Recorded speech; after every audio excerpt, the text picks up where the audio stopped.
안녕하십니까. 갤라호른입니다. 애널리스트가 아닌 트레이더의 눈으로 시장을 바라보는 갤라호른은 투자자 여러분께 구체적인 매매 신호를 제공하기보다는 투자자들이 시장에 대한 이해와 통찰력을 갖는 데 도움을 드리고자 합니다. 따라서 이 보고서는 투자하는데 참고용으로만 활용해 주시기 바랍니다. 지난주에도 미국 달러는 강세를 이어갔습니다. 주요 6개국 통화에 대한 달러 가치를 보여주는 달러 인덱스는 전주보다 0.53% 상승했는데 탄탄한 고용시장과 미국 연방준비 제도가 목표로 한 인플레이션보다 여전히 높은 물가 수준 때문입니다. 더구나 미 연준은 지난달 FOMC 정례회의 후 기준금리를 올해 한 번 더 인상하겠다고 암시해 달러 강세를 지지하고 있습니다. 시장 전문가들은 달러를 받쳐주는 요인들이 올해 남은 기간에도 여전할 것으로 보여 달러 강세는 올해 내내 이어질 것으로 내다보고 있습니다. 연준이 정책 결정 시 선호하는 근원 개인 소비 지출 가격 지수는 전달보다 0.1% 오른 것으로 드러났습니다. 시장에서는 0.2% 상승을 예상했습니다. 개인 소비 지출 PCE 가격 지수는 전년 같은 기간에 비해서는 3.9% 올랐으며 시장의 예상과 다르지 않았습니다. 근원 PCE 가격 지수는 변동성이 큰 에너지와 식품 물가를 제외하고 측정한 경제 지표입니다. 한동안 금융시장을 위협했던 미국 정부의 셧다운 위기도 미국 의회가 45일간의 임시 예산안을 합의함으로써 가까스로 잦아들었습니다.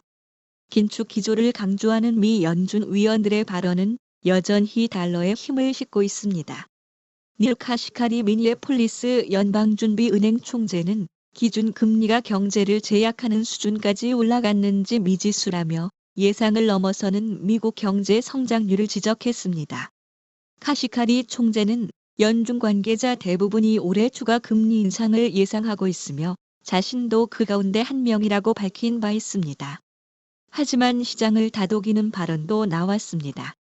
존 윌리엄스 뉴욕 연은 총재는 미국 금리가 곡점 부근에 이르렀다며 급격한 추가 금리 인상 가능성을 낮춰주었습니다. 그는 인플레이션을 잡으려는 연준의 성과를 높게 평가했습니다. 토마스 바킨 리치먼드 연은 총재도 지난달 연준의 기준금리 동결을 적절한 것으로 평가하면서 앞으로 몇 달 동안 통화 정책에 변화가 있을 것 같지는 않다고 판단했습니다. 한 시장 전문가는 지난달 기준금리가 정점에 다다랐을 수 있다고 분석하기도 했습니다. 미 국채 수익률이 전반적으로 하락하면서 추가 금리 인상에 대한 우려가 줄어들고 있다는 것이었습니다. 미 경제지 월스트리트 저널은 연준이 이달 말과 다음 달 초에 걸쳐 열리는 FOMC 회의에서도 기준금리를 동결하고 추가 인상은 12월로 연기할 수 있다고 분석했습니다. 연준이 지난달 공개한 점도표에서는 금리가 한 차례 더 인상될 것으로 나타났습니다. 금리 선물 시장도 연준이 11월 금리를 동결할 것으로 보고 있는데 시카고 상품 거래소 패드워치에 따르면 시장은 연준이 11월에도 금리를 동결할 가능성을 85.8%로 봤습니다. 지난번에는 70.6%로 조사됐습니다. 하지만 내년 하반기까지 미 연준이 기준금리를 인하하지는 않을 것이란 시각이 시장에서는 우세한 형편입니다. 주말을 앞두고 유로는 달러에 대해 반등했는데 그동안 유로 약세에 대한 반등으로 시장은 풀이하고 있습니다. 유럽 중앙은행 ECB는 통화 완화적인 기조를 강화하고 있는 것으로 전해지고 있습니다. 크리스틴 라가르드 ECB 총재는 유로존 경제가 3분기에도 침체될 것으로 전망한 바 있고 ECB 정책위원인 프랑스와 빌레로이드 갈라우도 유로존 경제의 경착륙 가능성에 우려를 표했습니다. 한편 제이미 다이먼 JP 모건 회장은 세계 경제는 스태그플레이션과 미 연준이 기준금리를 7%까지 인상할 가능성에 대비해야 한다고 한 언론과의 인터뷰에서 말한 바 있습니다. 이번 주에는 미국 9월 실업률과 비농업 부문 고용 변화가 발표됩니다.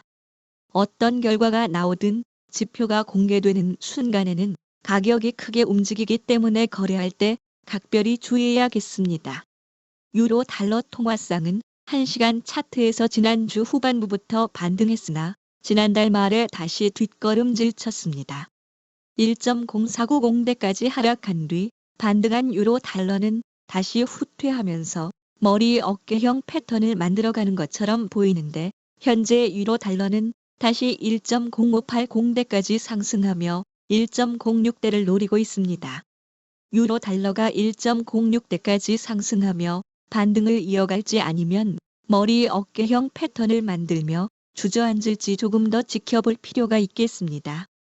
4시간 차트에서 볼린저 밴드 상단까지 반등했던 유로는 다시 밀려났지만 밴드 중심선에서 지지를 받고 재반등을 노리고 있습니다. 지난주 중반까지만 해도 유로 달러는 볼린저 밴드 하단을 따라 하락할 것처럼 보였으나 1.0490대에서 반등에 성공해 20일 이동 평균선을 돌파하고 볼린저 밴드 상단까지 상승하면서 상승 추세 형성을 노렸습니다. 4시간 차트에서 통화상이 20일 이동 평균선을 지지 삼아 다시 반등할지 아니면 볼린저 밴드 하단까지 밀린 다음 반등을 모색할지 관심거리입니다. 일간 차트에서도 유로 달러 통화상이 반등한 모습을 확인할 수 있습니다. 그런데 이것이 하락 추세 후 새로운 추세를 만들어가는 것인지 단지 기술적 반등에 불과한 것인지 따져볼 때 아직은 후자의 특성이 더 강해 보입니다. 생명선이라고도 불리는 20일 이동 평균선은 여전히 하락하고 있기 때문입니다. 또 유로 달러의 반등세도 아직은 강한 모습을 보이지 못하고 있는 것도 유로의 부담입니다. 유로의 반등으로 지난주 막판 달러 인덱스는 다소 주춤하는 모습을 보여주기도 했지만 주간 단위로 봤을 때 여전히 상승세를 이어갔습니다. 달러 인덱스는 지난주를 전주보다 0.53% 올라 106.150으로 마쳤습니다. 주간 단위로 봤을 때 달러 인덱스는 지난주까지 11주 연속 상승세를 이어가며 이례적으로 꾸준한 상승세를 이어가고 있습니다. 지난 7월 중순 100이하로 하락했으나 그 후로 반등해 현재 106선을 넘어섰는데 6% 넘는 상승폭입니다. 미국 정부의 셧다운 우려로 달러 인덱스는 한때 105.654까지 내려갔으나 미 하원에서 임시 예산안이 통과되면서 달러 인덱스는 상승세를 이어갈 수 있었습니다. 이번 주 달러 인덱스가 숨고르기에 들어갈지 아니면 여전히 거침없는 상승세를 보여줄지 흥미거리입니다. 계속 상승하든 조정을 보이든 달러의 강세는 여전할 것으로 보이며 매매에 참고하시기 바랍니다. 갤라호른에서 제공하는 보고서는 참고용으로만 활용해 주실 것을 다시 한번 말씀드리며 투자에 대한 책임은 전적으로 투자자 자신에게 있다는 점을 유념하시기 바랍니다. 지금까지 갤라호른이었습니다. 감사합니다.